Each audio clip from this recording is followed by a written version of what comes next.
bother? Such the question to ponder, and of course today we've got the one and only Danny Condon. He's flown out here from Colorado, Boulder. Buffs. That's right. And everybody give it up for the new father in the house. That's right. His new baby girl born on Thanksgiving Day. And tell us her name, Danny. Her name is Lux. She's 7 weeks old. L-U-X, the Latin word for light. Lovely. All right. And with that bright and brilliant note, I'm going to let you take it away. Let's see here. I moved into, there's your first slide, and you can click from there. All right, everybody. Danny Condon. All right. So my name is Danny Condon. I am Chief Revenue Officer at Blockware. We are a Bitcoin mining as a service company. It's my third year at Bitcoin Day Naples. It's always epic coming down here. I'm in Colorado, so escape the cold a little bit. Appreciate meeting everybody. What part of Colorado? Boulder. All right, what are we going to talk about today? We're going to talk about how Bitcoin mining is for everyone. And there's a mining panel later. We're going to go, much deeper on a lot of these concepts. So my objective for the next 10 to 15 minutes is to talk about what is Bitcoin mining, why should everybody be mining Bitcoin, and how can you start mining Bitcoin? Like I just said, there's the agenda. So let's talk about what is Bitcoin mining. I'm going to kind of rip through this a little bit. I'll be around all day, happy to answer any questions. But Bitcoin miners process transactions for the Bitcoin network. This is what enables value to be sent over the internet in a peer-to-peer capacity without having to trust third parties. Right? Bitcoin mining requires specialized hardware called ASICs, computer servers, and a lot of energy. Right? And for providing this noble service to the Bitcoin network, miners are rewarded by being paid Bitcoin. To demystify this a little bit, I'm kind of thinking people are like, oh, I want to see one of these. I've got a couple quick pictures we'll rip through to show you. That's an ASIC. That's an air-cooled Bitcoin mining rig. That's one of our data centers with containers that are mining Bitcoin. Here's an immersion setup. That's an immersion miner. There's a variety of different hardware options that enable you to mine Bitcoin. That's an immersion data center in Texas. The last one was in Iowa. And this is a hydro mining setup. That's our Chief Operating Officer, Kintaro, checking on our clients' rigs, making sure everything's great. That little container consumes a significant amount of energy. We're going to unpack this throughout this brief presentation. I'm going to spend a little bit more time on the why. Why should everyone be mining Bitcoin? Well, beyond the fact that you're providing a noble service to the network, which I think does hold a lot of merit, Bitcoin mining has a significant economic incentive. Right? So this is a chart that shows from 2020 to 2024 with the most kind of state-of-the-art efficient mining hardware during that cycle, how Bitcoin mining on an operating basis has performed in comparison to, for example, just buying spot Bitcoin. When you're mining Bitcoin, you're constantly generating more Bitcoin. We're going to talk about some of these concepts a little bit deeper as well about ASIC value, resale value, topics like that, but that's just a quick hit right here. Bitcoin mining is also a fantastic dollar cost averaging strategy. So who raise your hand if you've got a dollar cost averaging strategy in buying Bitcoin? Right? Meaning that every day or week or month you're buying X amount of Bitcoin on an automated basis, at whatever the price of Bitcoin might be. That's what Bitcoin mining effectively is.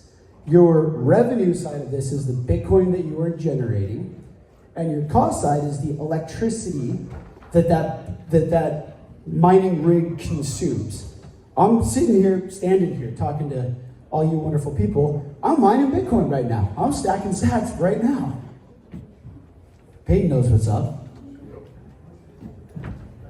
So there's a lot going on here, but I want to kind of bring some numbers to this and bring your attention to a couple pieces here. So again, like there's an economic incentive to mine Bitcoin. Your revenue side will exceed the cost, and therefore you have a profit and an economic incentive to mine Bitcoin. All right, we're going to talk about some of these levers that move the needle here, actually primarily on the next slide. But if you look at the monthly cost, so this is showing Bitcoin as you move left to right at different price targets. And this is all things equal. We're going to talk about the concept of difficulty on the next slide. But this is showing that as the Bitcoin price appreciates, and yes, this is dollarized, so fly with me here for a second, right? Because you are creating Bitcoin, and 1 Bitcoin equals 1 Bitcoin. But you can see that your cost remains constant. About $1,000 of electricity consumed, producing at $100,000 price of Bitcoin, $1,400, right? And then that just moves up, and therein lies the profit margin, which I'll hit on this next slide here. We're going to take one step back and talk about what are the two levers that impact Bitcoin mining profitability. The first is Bitcoin price, right? Bitcoin price can go up, Bitcoin price can go down in a dollarized, weighting in dollars. And then the second is difficulty, meaning incremental hash rate that's added to the network. Right? So there's an economic incentive to mine Bitcoin.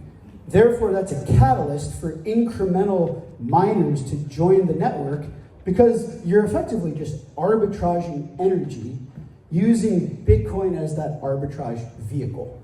So more and more miners come to the network, the larger the profit margin becomes, which is logical, catalyst for doing so, and difficulty increases.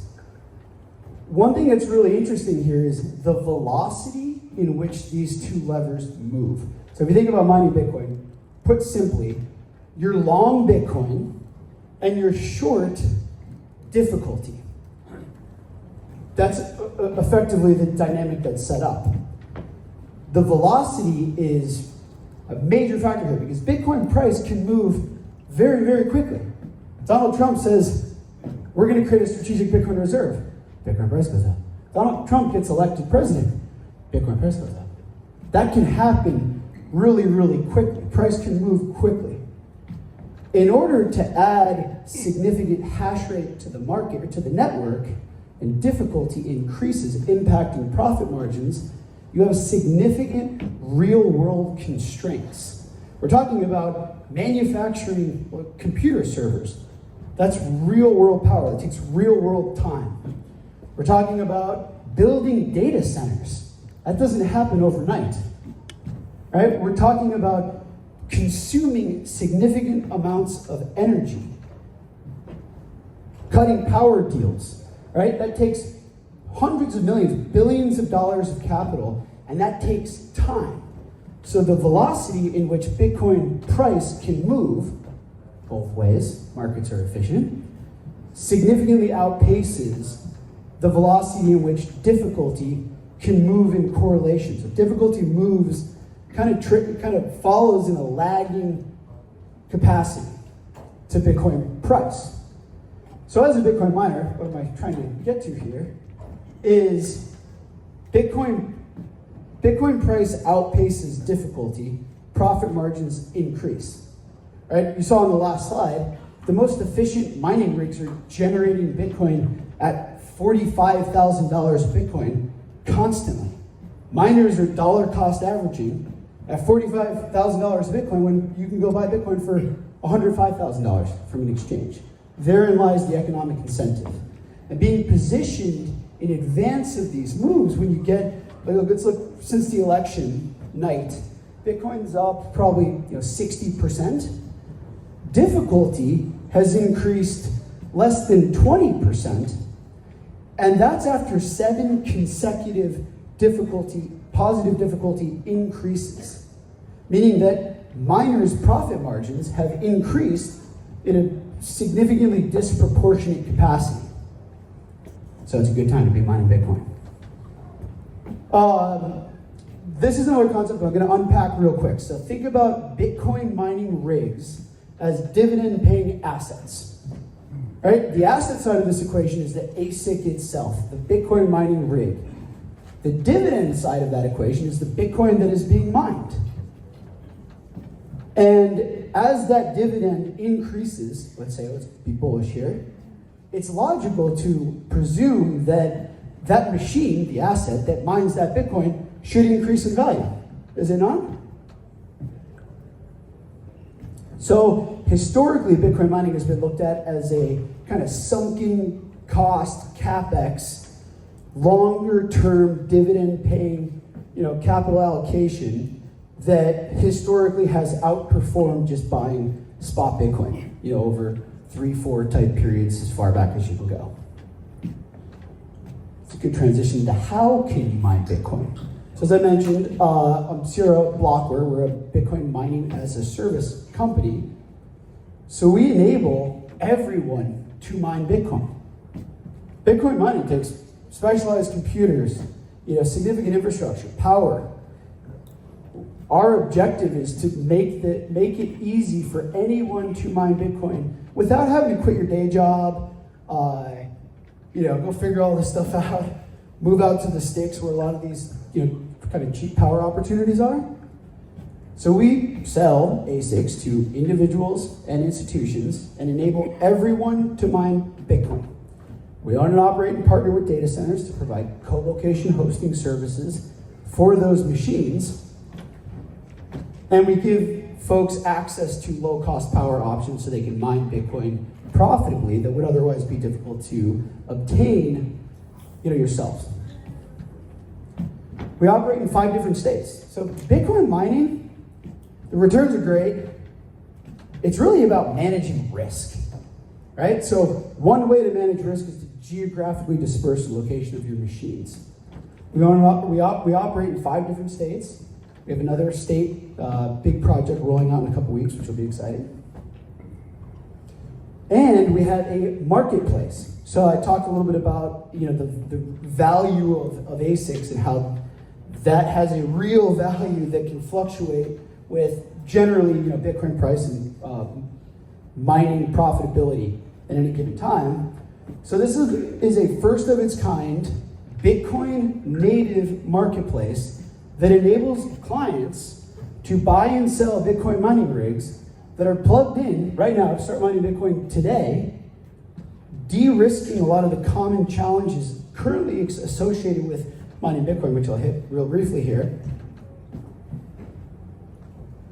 So one, if you think about, here we go, lead time. All these machines at present want this to change, I think it will, pretty much born in Asia. They have to roll off a conveyor belt, get on a truck, a plane, a warehouse, another truck, get to a data center, get deployed. That takes time. Time is money. All of these machines are plugged in mining Bitcoin right now. Completely eliminates any time challenge. Transparency. We love transparency, right? We're all about transparency. Not all Bitcoin mining rigs are created equally. Sometimes they show up and they're dead on arrival. Sometimes, they're not operating well. So this gives every client, every person the opportunity to look at how is that rig performing? What does the profitability look like? When was it plugged in? Is there warranty remaining on that machine? Right, again, so demystifying this, bringing transparency into what has traditionally been kind of an opaque space. And then it also serves our marketplace as the single kind of command center hub for being able to monitor your mining fleet. You can buy and sell machines, you can see how they're doing, you can, kind of one-stop shop. So I'm probably gonna get the hook here in a second, so I'll wrap this up by putting a bow around it. We exist as a company to make Bitcoin mining accessible to everybody. That's our objective. Been doing this since 2017. We've seen a lot of shit, right? Bitcoin mining is simple, it's not easy. We've made mistakes. We've seen bull markets, we've seen bear markets. We've seen a lot. Sold over 350,000 ASICs. We placed over 200 megawatts of hosting capacity. We operate in 5 states, and I'll wrap it up with this. truly believe that Bitcoin mining is for everybody. And if you're interested in mining Bitcoin or just learning, I challenge everybody to just learn, right? Check out the marketplace, see what this is all about. It's such an important part of the network, whether or not you choose to personally get involved.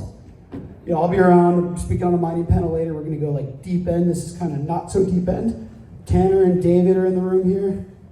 Put your hand up, yep. So, with that, I thank you very much.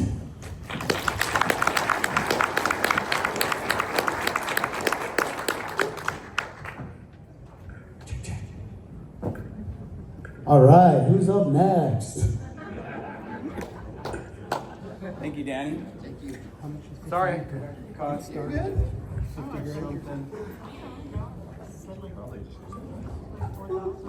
Yeah. Okay, Rosa, Teresa. Thank you. Our Blockspace team is here in the house.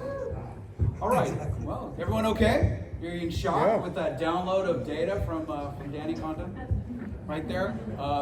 Fantastic. All right, I'll do both like this. All right, so up next, that's right, we have an exciting opportunity to discuss this problem, which I struggle with every day. When was the last time you and your big bags of Bitcoin traveled to El Salvador? November.